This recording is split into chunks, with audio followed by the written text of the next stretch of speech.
Hi, welcome to சின்னா சமையல். நம்ம இன்னைக்கு என்ன பார்க்க போறோம்னா மருந்து குழம்பு. மருந்து குழம்பு குழந்தைங்களுக்கு கோல்டு காஃப் வராமல் தவிர்க்க நம்ம குழம்பை மாசத்துல 2 முறை செஞ்சு கொடுத்தோம்னா கோல்டு காஃப் வராமல் தவிர்க்கலாம். வாங்க எப்படி செய்து பார்க்கலாம். தேவையான பொருட்களை பார்த்துப்போம். கண்டந்திப்பிலி 1 கைப்பிடி அளவு, அரிசி திப்பிலி 1 ஸ்பூன்,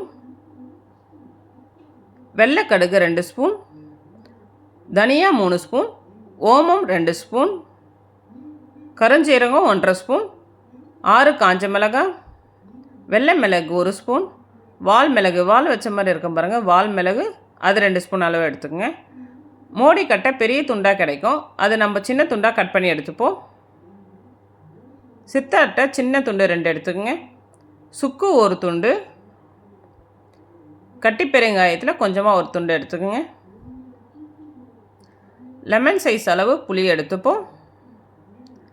2 தக்காளி, கொஞ்சமாக கருவேப்பிலை, 1 கைப்பிடி அளவு சின்ன வெங்காயம், 1 கைப்பிடி அளவு பூண்டு, உப்பு, காரப்பொடி கருவடை எடுத்துக்கோங்க.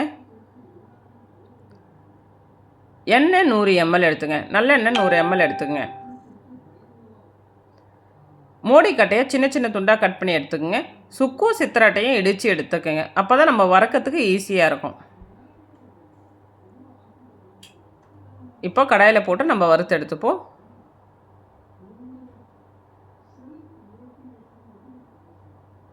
வறுத்தாச்சு.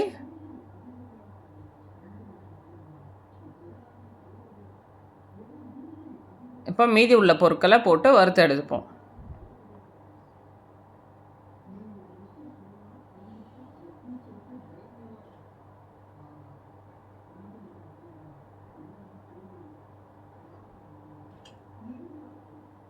இப்போ வறுத்தாச்சு. ஒரு பிளேட்டில் எடுத்து வச்சுப்போம்.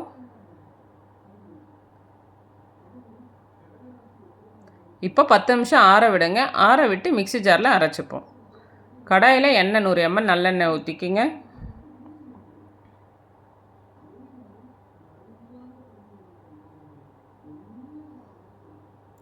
கொஞ்சமாக கடுகு சேர்த்துக்குங்க.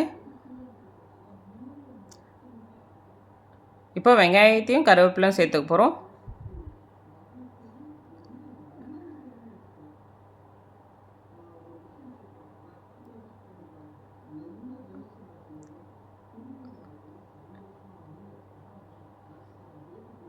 வெங்காயம் வதங்கி முடித்த உடனே பூண்டையும் சேர்த்துப்போம்.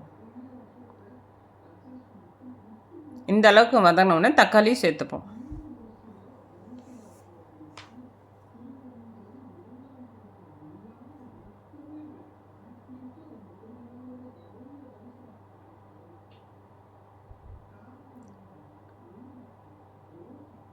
நல்லா வதக்கிக்கிங்க.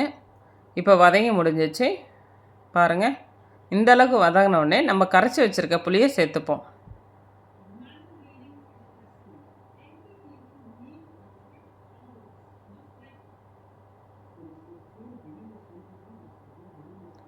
சின்ன ஸ்பூனில் 1 ஸ்பூன் மஞ்சள் தூள் சேர்த்துக்குங்க. உப்பு தேவையான அளவு. இப்போ 10 நிமிஷம் நல்லா கொதிக்க விடுங்க.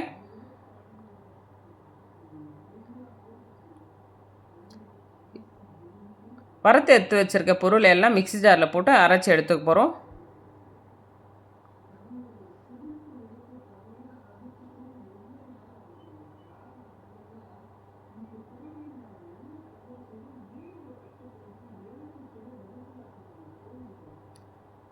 இப்போ பாருங்கள், வறுத்து அரைச்சாச்சு. இந்த அளவுக்கு நைஸாக அரைச்சி எடுத்துக்கோங்க.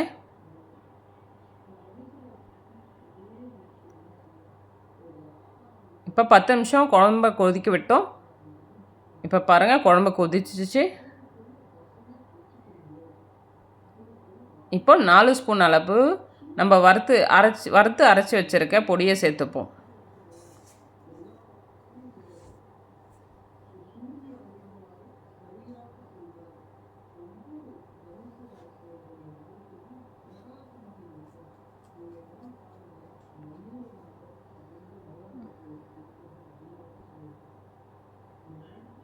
இப்போ நல்லா கலந்து விடுங்க.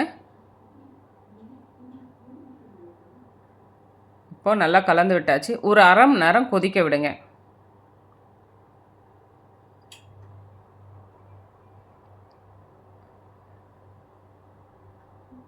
அரை மணி நேரமாக குழம்பு கொதிக்குது. இப்போ நம்ம கருவாடை சேர்த்துப்போம். கருவாடை நான் கழுவி வச்சுருக்கேன். அந்த கருவாடை சேர்த்துப்போம்.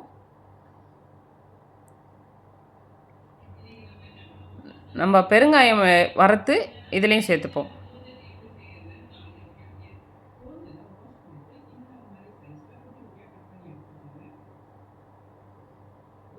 இப்போ குழம்பு ஒரு கொதி வந்துடுச்சு.